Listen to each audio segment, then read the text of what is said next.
Good day everyone, my name is Diana Bangolico from BSED 31. Welcome to the PET Interactive Simulation Collision Lab, a powerful tool for exploring the physics of collision. In this scene, we see two spheres, a giant object with a mass of 1.50 kilograms and a magenta object. Positioned on a horizontal track, these objects are set to collide, demonstrating key principle of motion in impact. The simulation allows users to manipulate various parameters, including electricity, which is currently set to 100%, meaning this is a perfectly collision. This ensures that kinetic energy and momentum are conserved throughout the interaction.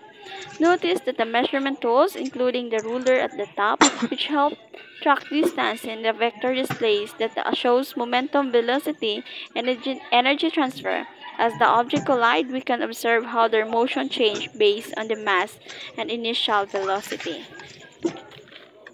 Reset and slides enable users to explore different collision scenarios, making this an excellent tool for studying energy conservation and momentum transfer in elastic and inelastic collision. In an elastic collision, both momentum and kinetic energy are conserved. That means that the total momentum and energy before the collision are equal to the total after the collision.